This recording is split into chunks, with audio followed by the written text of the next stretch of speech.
DMP কমিশনারকে কড়া হুঁশিয়ারি দিলেন সার্জিস আলম। দুই উপদেষ্টার পদত্যাগ চায় ইশরাক সমর্থকেরা।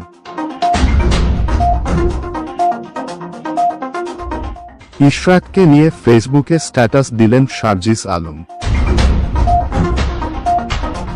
নিরাপত্তা উপদেষ্টার মন্তব্যে ক্ষুব্ধ রিজভী। নেতা কর্মীদের কাছে কল করে ডক্টর ইউনূসকে জঙ্গি বললেন শেখ হাসিনা। প্রধান উপদেষ্টার সঙ্গে সাক্ষাৎ করলেন নাহিদ ইসলাম। পদত্যাগ করবেন ডক্টর ইউনূস বললেন নাহিদ ইসলাম। বিতর্কিত নির্বাচনের দায় নিতে চান না ডক্টর ইউনূস।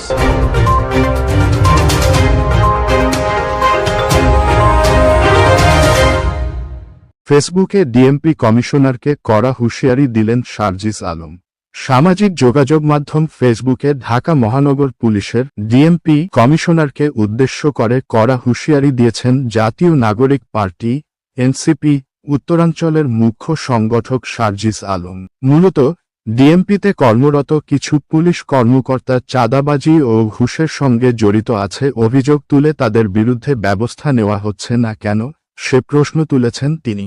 এরপরই ডিএমপি কমিশনারকে হুঁশিয়ার করে তিনি বলেছেন, এবার ধরলে কিন্তু ছাড় নাই। বৃহস্পতিবার 22 মে রাতে নিজের ভেরিফায়েড ফেসবুক অ্যাকাউন্টে পোস্টটি করেন সার্জিস আলম।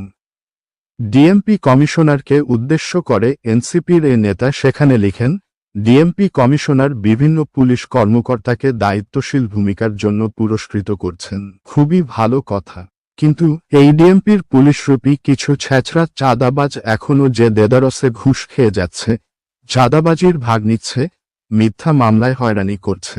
সার্জিস আরও লিখেন, নিরপরাধ মানুষকে গ্রেপ্তার করতে যাচ্ছে, গ্রেপ্তার না হতে চাইলে টাকা চাচ্ছে, টাকার বিনিময়ে আসামি ছেড়ে দিচ্ছে। এসব কালপ্রিট পুলিশদের বিরুদ্ধে ব্যবস্থা নিচ্ছেন না কেন? এদের এই রমরমা লেনদেন বাণিজ্য বন্ধ করেন। এবার ধরলে কিন্তু ছাড় নাই। Fahim Rahman, minute TV, Dhaka. দুই উপদেষ্টার পদত্যাগের দাবিতে আন্দোলন চালিয়ে যাওয়ার ঘোষণা ইশরাক সমর্থকদের। বিএনপি নেতা ইশরাক হোসেনকে ঢাকা দক্ষিণ সিটি কর্পোরেশনের ডিএসসিসি মেয়র হিসেবে শপথ না পড়ানোর নির্দেশনা চেয়ে দায়ের করা রিট খারিজ করে দিয়েছেন হাইকোর্ট। এর ফলে ডিএসসিসি মেয়র হিসেবে ইশরাকের শপথ নিতে আর কোনো বাধা রইল না বলে জানিয়েছেন তার আইনজীবীরা। এরপরও আন্দোলন থামাতে নারাজ ইশরাক সমর্থকেরা। তারা এখন বলছেন, স্থানীয় সরকার উপদেষ্টা আসিফ মাহমুদ সজীব ভুঁইয়া ও তথ্য উপদেষ্টা মাহফুজ আলম পদত্যাগ না করা পর্যন্ত চালিয়ে যাবেন আন্দোলন। বুধবার সকাল থেকে ইশরাককে মেয়র হিসেবে শপথ পড়ানোর দাবিতে কাকরাইলে অবস্থান নেন ইশরাক সমর্থকেরা। দাবি আদায় সারারাত সেখানে অবস্থান নিয়ে বিক্ষোভ করেন তারা। কিন্তু বৃহস্পতিবার 22 মে ইশরাকের পক্ষে হাইকোর্টের রায় ঘোষণার পরও সেখানে অবস্থান করছে তাদের একটি অংশ।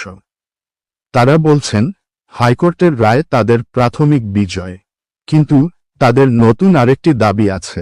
সেটি হল স্থানীয় সরকার উপদেষ্টা আসিফ মাহমুদ সজীব ভুঁইয়া ও তথ্য উপদেষ্টা মাহফুজের পদত্যাগ। এই দুজন সরকারের উপদেষ্টা পদ থেকে পদত্যাগ না করা পর্যন্ত আন্দোলন চলবে। আন্দোলনে অংশ নিয়েছেন যুবদলের মতিঝিল থানা কমিটির সাবেক নেতা আলাউদ্দিন। তার ভাষ্য, ইশরাককে শপথ পড়ানোর পাশাপাশি দুই উপদেষ্টার পদত্যাগের দাবিতে সড়কে অবস্থান করছেন তারা। যতক্ষণ না ওই দুই উপদেষ্টা পদত্যাগ করেন, তারা আন্দোলন চালিয়ে যাবেন। এর আগে গতকাল সন্ধ্যা 7:30টার দিকে কাকরাইল মোড়ে বিএনপি নেতা ইশরাক হোসেন অবস্থান কর্মসূচিতে এসে ঘোষণা দেন, মেয়র পদে তাকে দায়িত্ব বুঝে না পাওয়া পর্যন্ত আন্দোলন চালিয়ে যাবেন। পাশাপাশি তিনি অন্তর্বর্তী সরকারের দুই উপদেষ্টা আসিফ মাহমুদ সজীব ভুঁইয়া ও মাহফুজ আলমের পদত্যাগ দাবি করেন।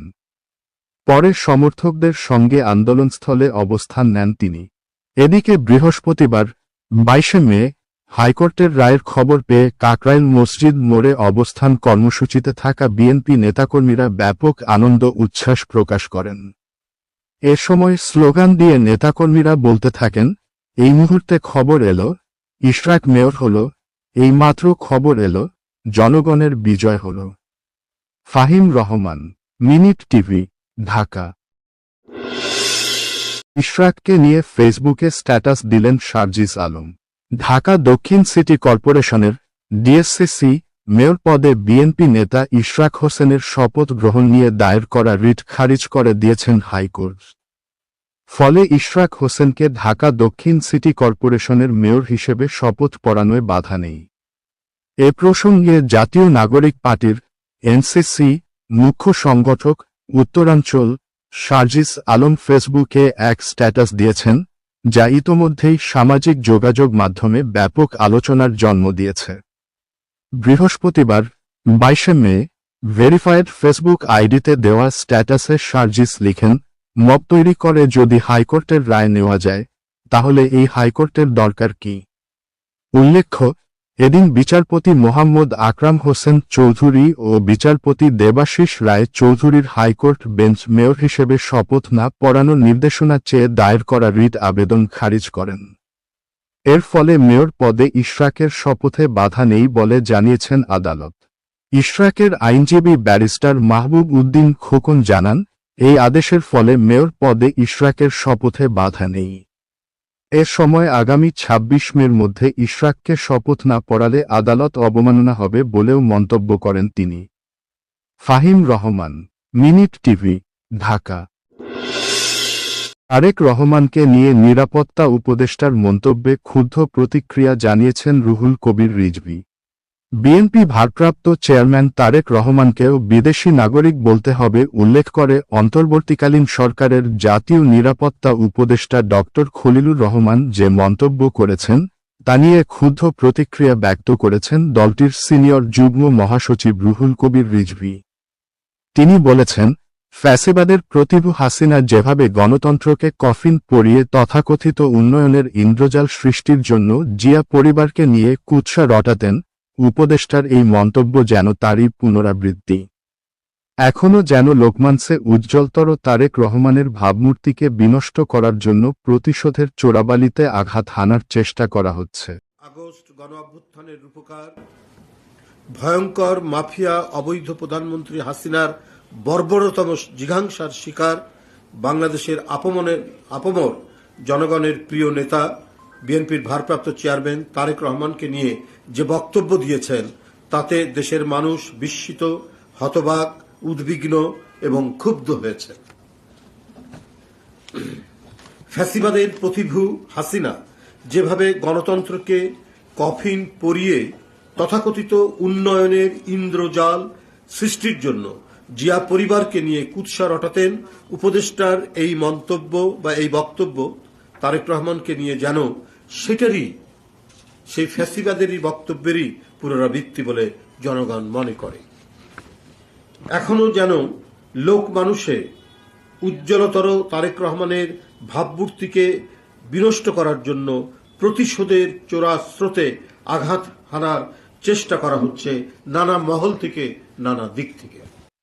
বৃহস্পতিবার 21 মে রাজধানীর নয়াপল্টনে বিএনপি কেন্দ্রীয় কার্যালয়ে এক সংবাদ সম্মেলনে এসব কথা বলেন রিজভী।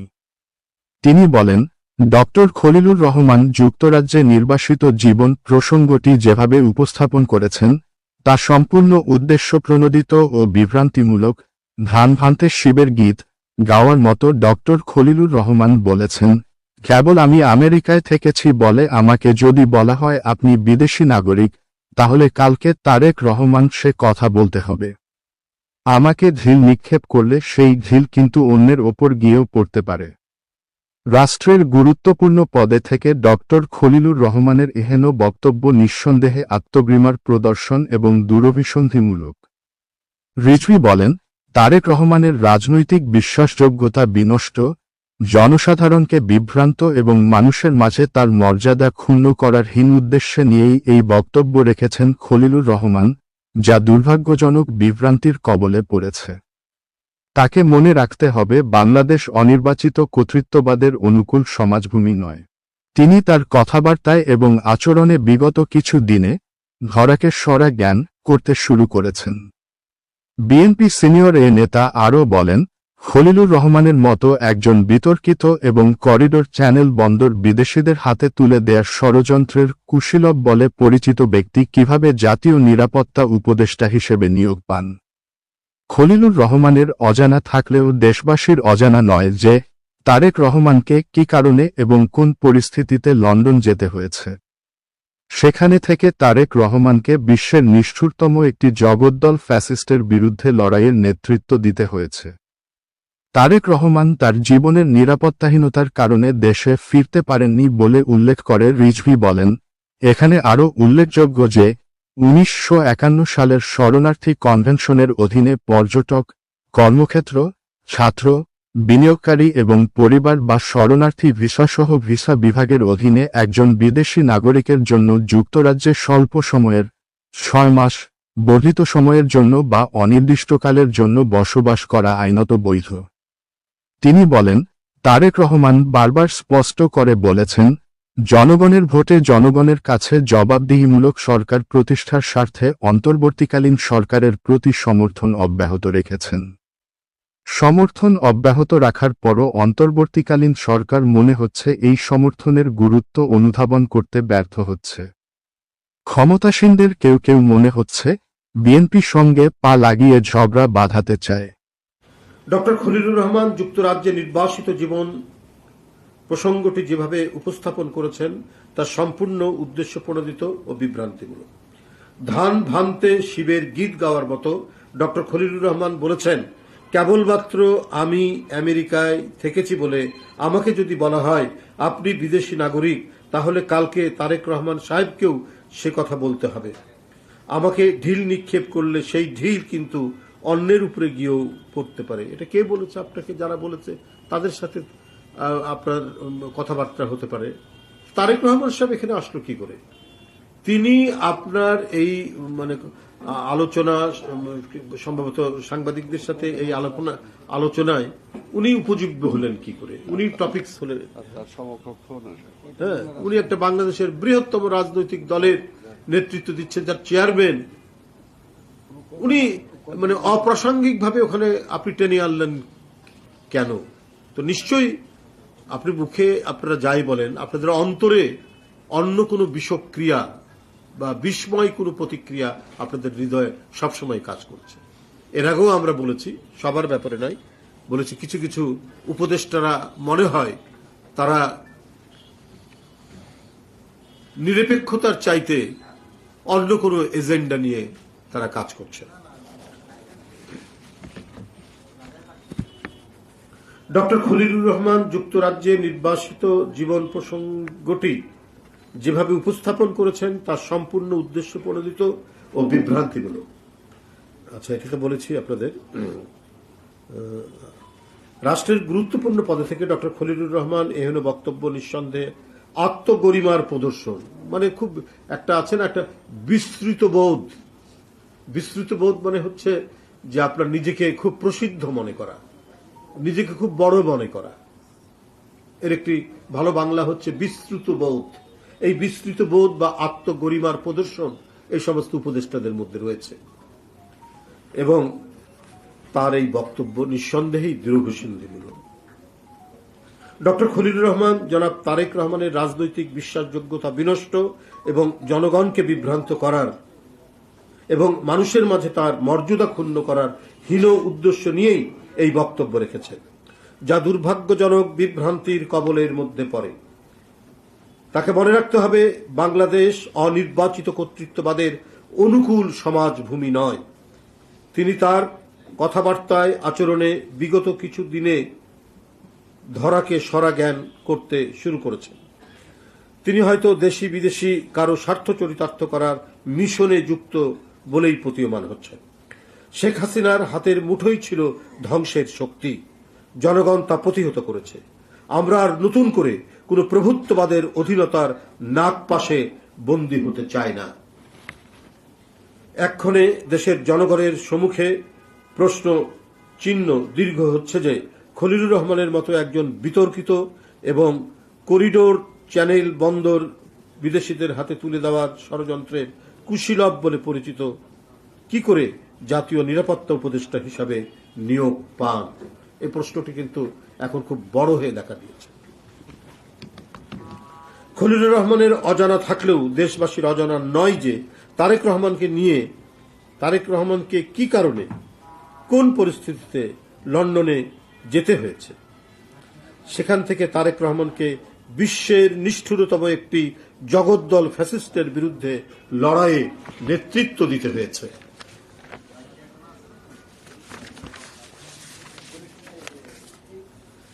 সুপ্রিয় বন্ধুরা, এটা সর্বজন বিদিত যে 1/11-এ তথাকথিত তত্ত্বাবধায়ক সরকার নির্মম হত্যা প্রচেষ্টা থেকে পঙ্গু অবস্থায় 2008 সালের সেপ্টেম্বরে উন্নত চিকিৎসার জন্য তারেক রহমান যুক্তরাজ্যে যান।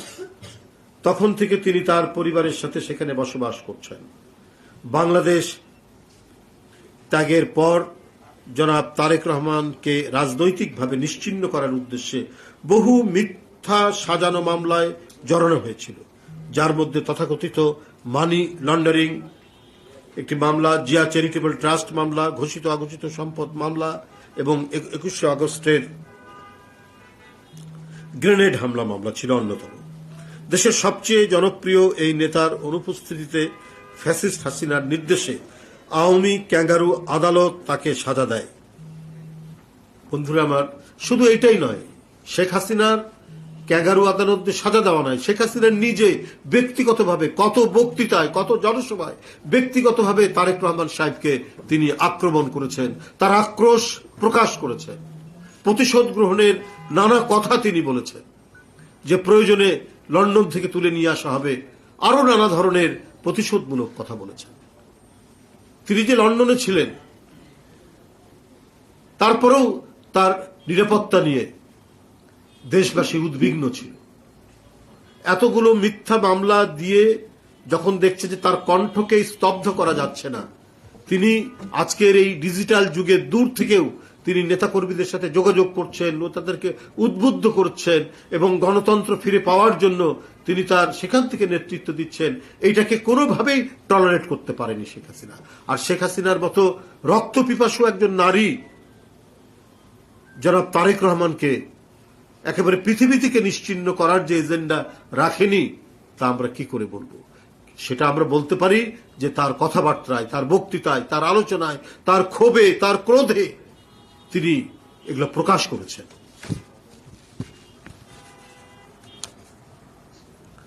জনাব তারেক রহমান তার জীবনের নিরাপত্তাহীনতার কারণে দেশে ফিরতে পারেননি।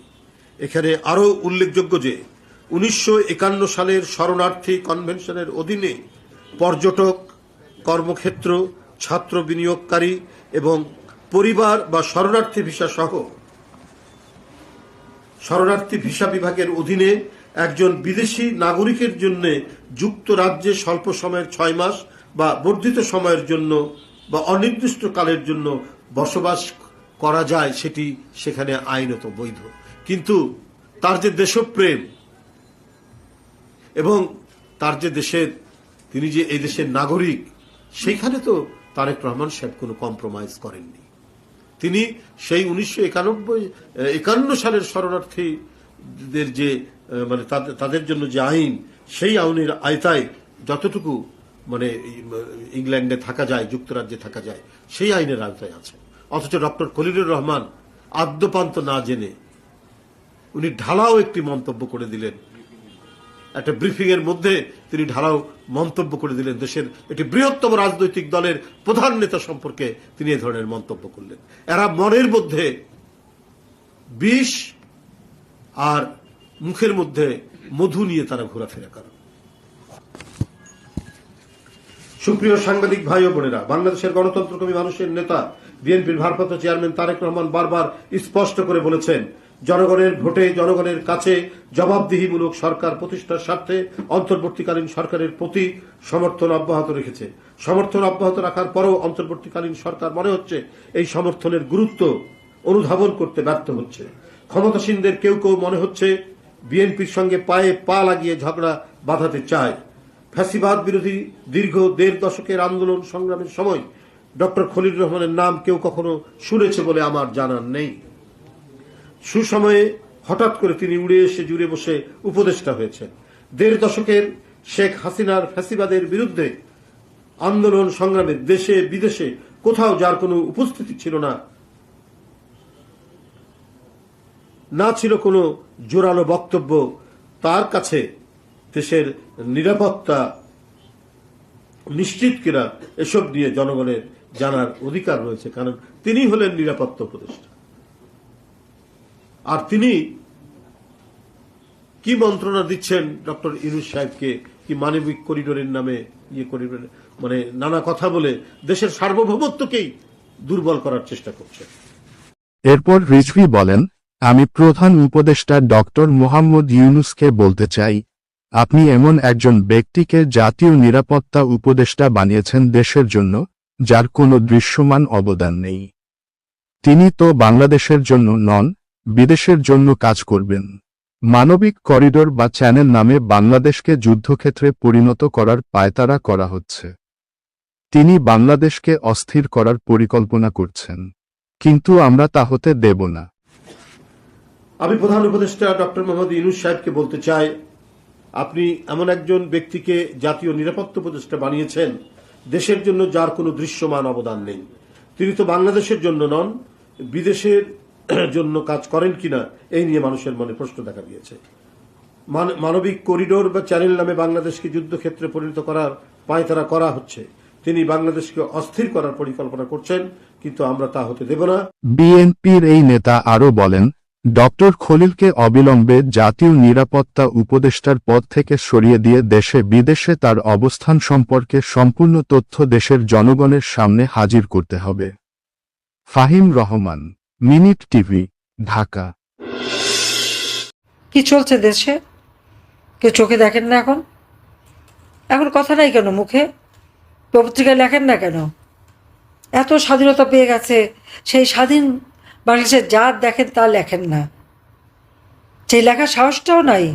শেখ হাসিনা যখন ক্ষমতায় ছিল তখন তো বেশ সাহস ছিল, তখন তো দামাদাম লিখতে থাকতেন। আমি কারো গলা টিপে ধরিনি। ইচ্ছা মতো লিখেছেন, ইচ্ছা মতো বদনাম করেছেন, ইচ্ছা মতো মানুষকে বিভ্রান্ত করেছেন। আজকে যারা বিভ্রান্ত পড়েছিল, আজকে তারা বুঝে দেখুক যে দেশ কোথায় আছে, তারা কেমন আছেন। আমার সেটাই প্রশ্ন, তারা কেমন আছে সেটাই আমি জানতে চাই। এখন বাংলাদেশটায় কারা আছে? সেই জঙ্গি সন্ত্রাসী গ্রুপ, আর যত জ্বালা পোড়া লুটপাট বিএনপির। সেখানে আমার প্রশ্ন যে আজকে অর্থনীতি ধ্বংস, বাজেট দেওয়ার টাকা এটাকে গেল কোথায়? 90,000 কোটি টাকা শেয়ার মার্কেট থেকে চলে গেছে। আমরা সরকারি থাকতে নাকি সালমান সব টাকা নিয়ে যেত, তখন সালমান কোথায়? এখনকার টাকাটা কে নেয় বলার সাহস আছে কারো? আমি ডেইলি স্টার, প্রথম আলো সবাইকে বলবো, তখন তো বড় গলা করে বলতেন। এখন একবার বলেন তো টাকাটা কে নিয়েছে? সেই সাহস আছে কিনা সাহস দেখান। আপনারা নাকি একবারে সাংবাদিক, খুব সাংঘাতিক। আপনাদের পত্রিকার প্রতি কোনো এম্বার্গো নেই, তাহলে আপনারা লিখতে পারেন না কেন? অন্য পত্রিকা তো লিখলেই তাদের বিরুদ্ধে হামলা মামলা দেবে, জেলে পড়বে। কিন্তু এই দুটো পত্রিকার উপরে তো কোনো রকম বাধা নেই। তাদের তো আর ওই ইউনুস সেন্টারের কন্টেন্ট দিয়ে লিখতে হয় না, তা তারা সত্যি কথাটা লেখে না কেন? যা দেখেন তাই বলেন, লেখেন, দেখি কোথায় সাহস। সে সাহস এখন আর কেউ দেখাবেন না বা লিখবেন না, কারণ গণতন্ত্র মানে হলো জঙ্গিদের শাসন। ইউনুস তো জঙ্গি নেতা, জঙ্গি করে আর সন্ত্রাস করেই তো ক্ষমতা এসেছে। মামলা, বাংলাদেশে কত হাজার মামলা হয়েছে দেখি, আমাদের পত্রিকাগুলি একবার লিখুক তো, কত হাজার আসামি। শেখ হাসিনা আমলে কি এগুলি হয়েছে? তা এখন যে এই যে হামলা মামলা, খুন, হত্যা, কারো জীবনের নিশ্চয়তা আছে? আমাদের নারী সমাজ খুব আন্দোলন করেছিল। আমি জিজ্ঞেস করি, 7 জুলাই থেকে 14 জুলাই পর্যন্ত যে আন্দোলন, সেখানে কি এই ছেলে মেয়েদের কোনো বাধা দেওয়া হয়েছে, না তাদের সহযোগিতা করা হয়েছে? মেয়েরা রাত্রেবেলা স্লোগান দেয়, আমি দুশ্চিন্তায় থাকি। আমাদের মানে পুলিশ থেকে শুরু করে, আইজিপি থেকে শুরু করে ঢাকা কমিশনার, আমাদের ছাত্রলীগ, আমাদের নেতৃবৃন্দ, তাদেরকে নির্দেশ এদের নিরাপত্তা দেখা, হলে যা না যাওয়া পর্যন্ত কোনো ক্ষতির জন্য না হয়। এখন তারা বাইরে বেরোতে পারেন না কেন? ভয় পায় কেন? তারা স্বাধীন হয়ে গেছে, সব স্বাধীন হয়ে লুটপাট, বাড়ি বাড়ি লুটপাট, ঘরে ঘরে লুটপাট, এমপি হোস্টেল লুটপাট, আওয়ামী লীগ নেতাকর্মীদের বাড়ি লুটপাট, সেই লুটের মালগুলি গেল কোথায়? আজকে পুলিশ হত্যা হয়েছে, আনসারের লাশ গুম হয়েছে, তাদের বিচার হবে না কেন? কেন বিচার হবে না? আওয়ামী লীগের তো বিচার চাওয়ার অধিকারই নাই, কারণ আওয়ামী লীগ দেশ স্বাধীন করেছে, দেশের উন্নতি করেছে, সেটাও বড় অপরাধ। তো এই লোকগুলি কি অপরাধ করেছে? ঠিক আজকে যে ঘরে ঘরে হাহাকার, কে দেখে তাদের? এই আহত যারা, যে কটা হত্যা হয়েছে, হত্যাগুলি তো এটা ইচ্ছাকৃতভাবে করা হয়েছে। যারা আন্দোলন করেছে তারাই তাদের মধ্য থেকেই হত্যা করা হয়েছে। আওয়ামী লীগ কোনো হত্যাকাণ্ড ঘটায়নি, আমি কোনো হত্যা করিনি। বরং যারা আহত প্রত্যেকের চিকিৎসা আমি করিয়েছি বিনা পয়সায়, প্রত্যেকের অপারেশন আমি বিনা পয়সা করে দিয়েছি, প্রত্যেকে নগদ আর্থিক সহায়তা দিয়েছি। যারা মারা গেছিলো, যে কয়জন আমি থাকতে যে কটা লাশ পড়েছিল, প্রত্যেকটা পরিবারকে আমি আর্থিক সহায়তা দিয়েছি। আমি কেন মারতে যাব? কিন্তু আমার উপরে এই অপবাদ কেন হবে? 439টা মামলা আমার বিরুদ্ধে, তার মধ্যে বেশি খুনের মামলা, আবার তার মধ্যে প্রায় 40-50 জন তো জীবিত ফিরে এসেছে। তারপর এর আগে বললো গণহত্যা করেছি, চিফ প্রসিকিউটর বলে দিল গণহত্যা করেছি। তখন সে গণহত্যা করি, এখন আর গণহত্যা বলে না, মানবাধিকার লঙ্ঘন। যে কোর্টে যুদ্ধাপরাধীদের বিচার হবে, আর যিনি সহ যুদ্ধাপরাধীদের ডিফেন্সে ছিল এই চিফ প্রসিকিউটর, সে আজকে কী করে চিফ প্রসিকিউটর হয়? সেটাই আমার প্রশ্ন। কোন আইনে আছে? আইন নাই, বিচার নাই, আদালত নাই, মানুষের কোথাও যাওয়ার জায়গা নাই। একটা দমবদ্ধকর পরিবেশ আজকে বাংলাদেশের, বাংলাদেশটাকে আজকে ধ্বংসের শেষ সীমানায় নিয়ে আসা হয়েছে। এখান থেকে ত্রাণ পর একটাই বাস্তবতা, এই জঙ্গি ইউনূস এবং তার এই যে উপদেষ্টা আর এই জঙ্গি বাহিনী, এদের হাত থেকে দেশকে রক্ষা করা। ডক্টর ইউনূস যাদেরকে নিয়ে সরকার গঠন করেছে, উনি নিজেও, তার যে লাল পাসপোর্ট করা হলো, কই তার আগের পাসপোর্টের তো কোনো নাম্বার দিয়ে সেখানে উল্লেখ করা হয়নি। তাহলে সে আসলে কোথাকার সিটিজেন, ফ্রান্সের না আমেরিকার? এই প্রশ্নের উত্তরটা দিক। তো এখন অবশ্য বাংলাদেশের লাল পাসপোর্ট নিল, খুব ভালো কথা। আবার ওনার নাম আপনারা দেখেছেন যে আমাদের সাবেক ভিসি কলিমুল্লাহ, তিনি বলেছেন উনি যখন প্রথম বিবাহ করেন আমেরিকায়, আমেরিকার সিটিজেন, সেখানে নাকি খ্রিস্টান ধর্ম গ্রহণ করতে হয়েছিল। সেই খ্রিস্টান ধর্মের নামটা কী ছিল ওনার, সেটা একটু জানা দরকার। আচ্ছা, খ্রিস্টান ধর্ম গ্রহণ করে তিনি প্রথম স্ত্রী, যে মেয়ে এখন অপেরা সিঙ্গার, তো তারপরে কি উনি মুসলমান হয়েছিলেন? আমার কাছে এখন সেই প্রশ্ন। আমাদের যারা হুজুরা হিন্দুদের সাথে যাচ্ছে তাদেরকে আমি জিজ্ঞেস করি যে আপনারা একটু জিজ্ঞেস করেন না, যে খ্রিস্টান ধর্ম গ্রহণ করে বিয়েটা করলেন, হ্যাঁ সে বিয়ে টেকে নাই, বুঝলাম সেটা, তারপরে তো আবার দ্বিতীয় বিয়ে করছেন, খুব ভালো কথা, এটা করতেই পারেন, কিন্তু উনি কি এরপর আবার ইসলাম ধর্ম গ্রহণ করেছিলেন? আমি সে প্রশ্নটাও রেখে গেলাম।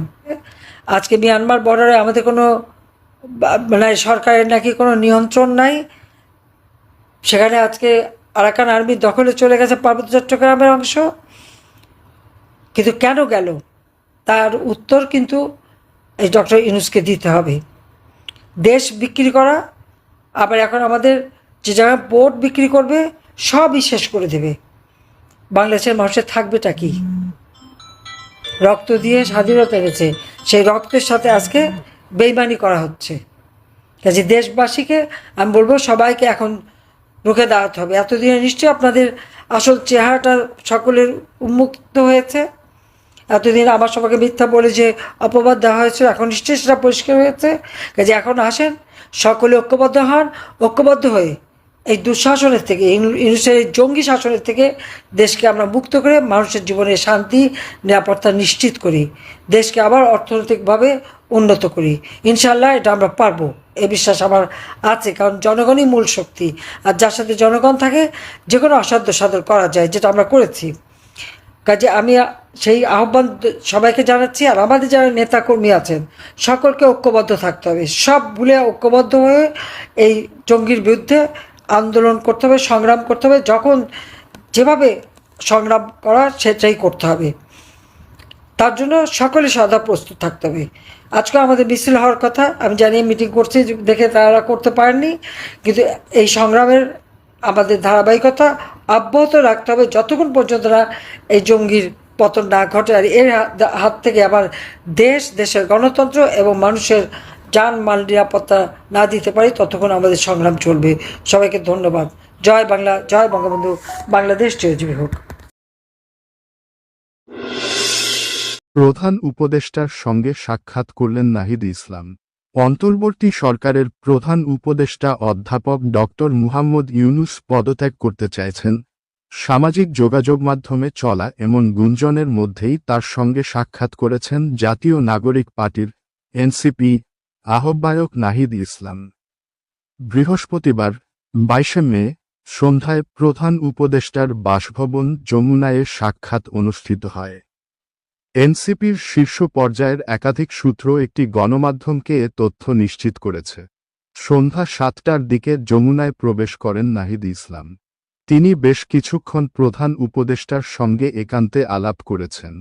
অধ্যাপক ইউনূসের প্রধান উপদেষ্টা পদে থাকার বিষয়টি নিয়েই মূলত তাদের মধ্যে আলোচনা হয়েছে।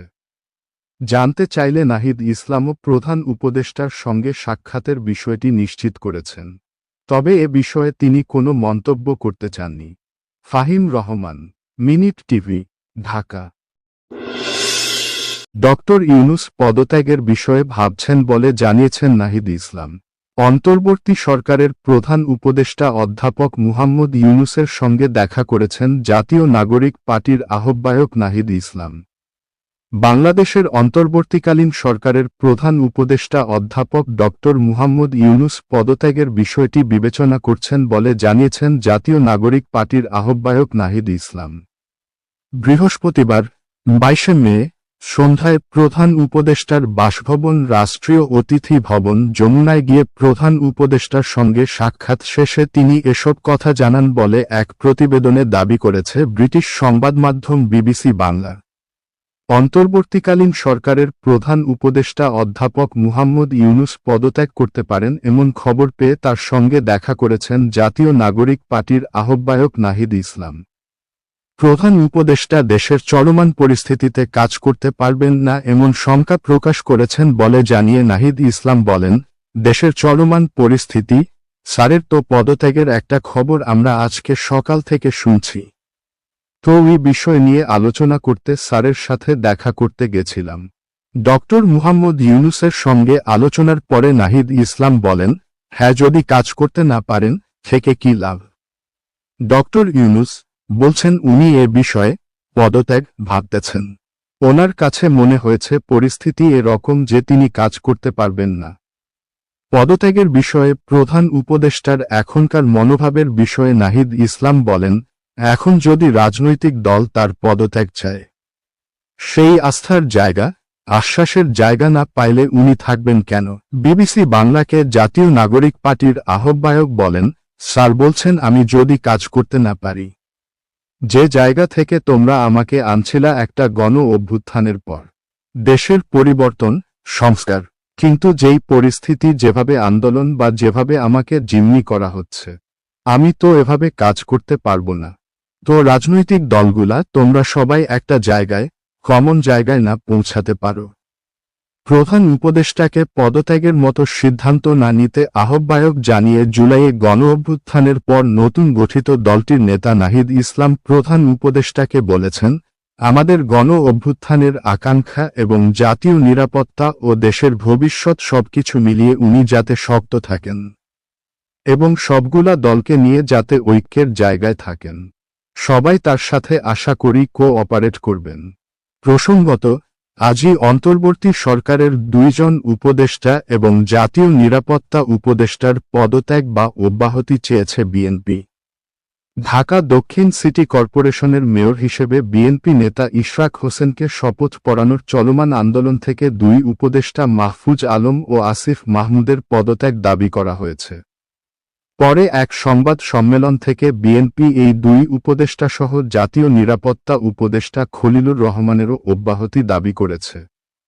এদিকে বিএনপি এই দাবির পাল্টা প্রতিক্রিয়ায় অন্তর্বর্তী সরকারের 3 জন উপদেষ্টাকে বিএনপি মুখপাত্র হিসেবে আখ্যায়িত করে পদত্যাগে বাধ্য করার হুঁশিয়ারি দিয়েছেন এনসিপি এক শীর্ষ নেতা। তবে তা সংস্কার সুপারিশ বাস্তবায়ন না হলে এই 3 উপদেষ্টা হলেন আইন উপদেষ্টা অধ্যাপক আসিফ নজরুল, অর্থ উপদেষ্টা সালেহুদ্দিন আহমেদ এবং পরিকল্পনা উপদেষ্টা ডক্টর ওয়াহিদ উদ্দিন মাহমুদ। তবে এরই মধ্যে বৃহস্পতিবার তথ্য উপদেষ্টা মাহফুজ আলম এক ফেসবুক স্ট্যাটাসে পূর্বের যে কোনো বিভাজনমূলক বক্তব্য ও শব্দচয়নের কারণে দুঃখ প্রকাশ করেছেন। Fahim Rahman, minute TV. বিতর্কিত নির্বাচন হলে ভাবমূর্তি ক্ষুণ্ণ হবে, দায় নিতে চান না ডক্টর ইউনূস। তেজগাঁওয়ে প্রধান উপদেষ্টার কার্যালয়ে উপদেষ্টা পরিষদের নির্ধারিত বৈঠক অনুষ্ঠিত হয়। আসন্ন জাতীয় সংসদ নির্বাচন বিতর্কিত হলে নোবেলজয়ী হিসেবে ডক্টর ইউনূসের সারাজীবনের অর্জিত ভাবমূর্তি ক্ষুণ্ণ হবে। এই দায় তিনি নিতে চান না বলে জানিয়েছেন প্রধান উপদেষ্টা। বৃহস্পতিবার 22 মে বেলা 11টায় তেজগাঁওয়ে প্রধান উপদেষ্টার কার্যালয়ে উপদেষ্টা পরিষদের নির্ধারিত বৈঠকে ডক্টর ইউনূসের পদত্যাগের প্রসঙ্গ উঠে আসলে তিনি এসব কথা বলেন। প্রথমে 1 ঘণ্টা নিয়মিত উপদেষ্টা পরিষদের নির্ধারিত বৈঠক হয়। এরপর সচিবরা বেরিয়ে যান। উপদেষ্টাদের নিয়ে প্রায় 4 ঘণ্টা অনির্ধারিত বৈঠক করেন ডক্টর ইউনূস। এরপর বিকেল থেকে এই আলোচনা প্রধান উপদেষ্টার পদত্যাগের গুঞ্জন হিসেবে ডালপালা মেলে। বৈঠকে উপস্থিত 3 জন উপদেষ্টা, প্রধান উপদেষ্টার 2 কর্মকর্তা ও ছাত্রনেতারা সংবাদমাধ্যমকে এসব তথ্য নিশ্চিত করেছেন।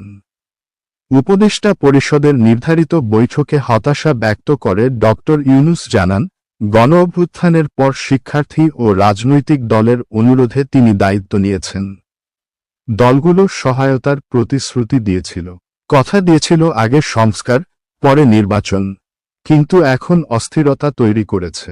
মানুষের আশা পূরণ করতে দিচ্ছে না, জনদুর্ভোগ তৈরি করছে, যে কোনো ইস্যুতেই রাস্তা অবরোধ করছে।